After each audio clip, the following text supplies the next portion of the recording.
दिल्ली चुनावों से पहले राजनीतिक पारा चढ़ा हुआ है। इसी बीच अरविंद केजरीवाल ने मोहन भागवत को चिट्ठी लिखकर कुछ सवाल पूछ डाले, जिन्हें लेकर केजरीवाल भाजपा नेताओं के निशाने पर आ गए हैं। अंबाला में भाजपा के पूर्व मंत्री असीम गोयल ने केजरीवाल पर शब्दों के तीखे बाण छोड़े। असीम गोयल ने केजरीवाल को राजनीति की ड्रामा क्वीन करार देते हुए उन पर तीखा हमला बोला।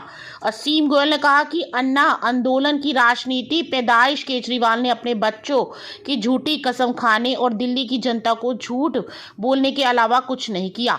असीम गोयल ने केजरीवाल से सवाल पूछते हुए कहा कि आज तक ये दिल्ली की जनता को पीने का साफ पानी तक उपलब्ध नहीं करवा पाए। केजरीवाल जी, मुझे लगता है जिस तरह बॉलीवुड के अंदर कुछ किताब हम दिए जाते हैं, ड्रामा क्वीन, बॉलीवुड दीवा, तो राजनीति की ड्रामा क्वीन केजरीवाल जी हैं। जितना झूठे आश्वासन, जब से अन्ना जी के आंदोलन से केजरीवाल जी की राजनीतिक पैदाइश हुई, अपने बच्चों की झूठी कस्में खाने से लेकर, अपने धर्म इंसाफ की कस्में खाने से लेकर और दिल्ली वालों को झूठ बोलने से लेकर केजरीवाल जी ने, इसके अलावा राजनीतिक जर्नी केजरीवाल जी की कुछ नहीं है। और मैं एक बात समझता हूं कि पब्लिक के सेंटीमेंट से भी केजरीवाल जी खेलते हैं और इस लोकतंत्र की मर्यादा को तार तार करने के लिए झूठ बोलने का सहारा, जो जिन बिंदुओं के ऊपर उन्होंने परम पूजनीय मोहन भागवत जी को चिट्ठी लिखी है, अगर वही बिंदु उनसे पूछे जाएं, जिन वोटों को कटवाने की वो बात कर रहे हैं, आप एक बार उनके मैथ को समझिए। जितने लोकसभा के चुनाव 14 के बाद से हुए हैं और उसके बाद दिल्ली के विधानसभा के चुनाव हुए हैं, कभी लोकसभा के चुनावों के समय वोटों में बढ़ोतरी नहीं हुई, लेकिन जब लोकसभा और विधानसभा के चुनाव के बीच का समय, उसमें लाखों की तादाद में केजरीवाल जी के वर्करों ने जानबूझ के फेक वोटें बनवा के बढ़ोतरी की ताकि विधानसभा में उनको फ़ायदा मिल सके।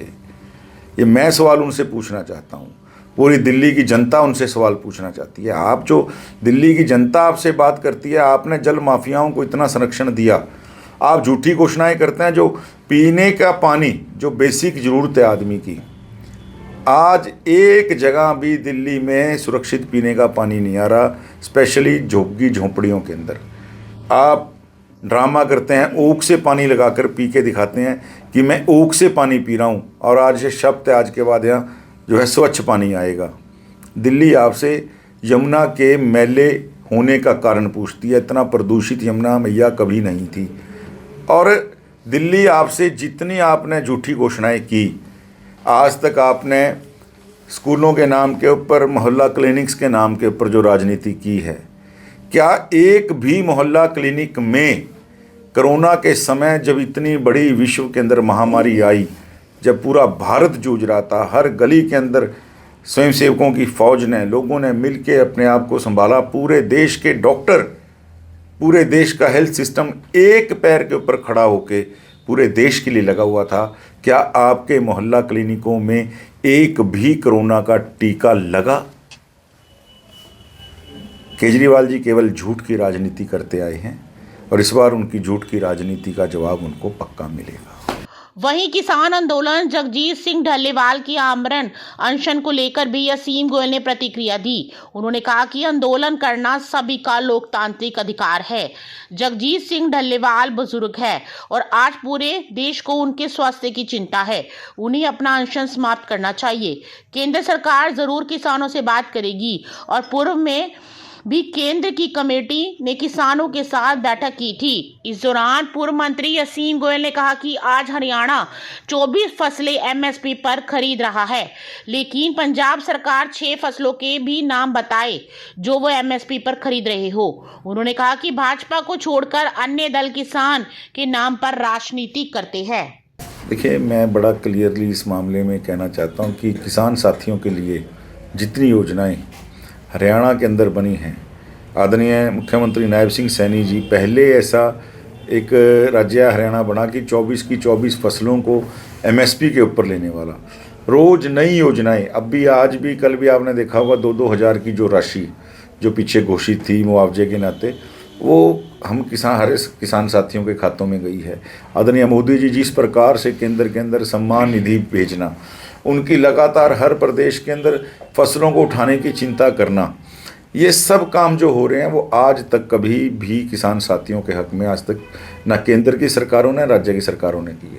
आंदोलन करना सबका लोकतांत्रिक अधिकार है और आदरणीय डल्लेवाल जी और जो साथी हमारे किसान साथी आंदोलन कर रहे हैं उनका राइट है, आंदोलन करना चाहिए। सरकार उनको आंदोलन करने से नहीं रोक रही, लेकिन हम ये चाहते हैं कि एक बुजुर्ग के नाते, और देखिए आज पूरा देश उनके स्वास्थ्य की चिंता कर रहा है, वो अपने इस आमरण अनशन को तोड़ें और केंद्र सरकार तो उनसे बात करेगी। पीछे भी कई मंत्रियों की कमेटियां लगातार किसान साथियों से बात करके जाती रही हैं।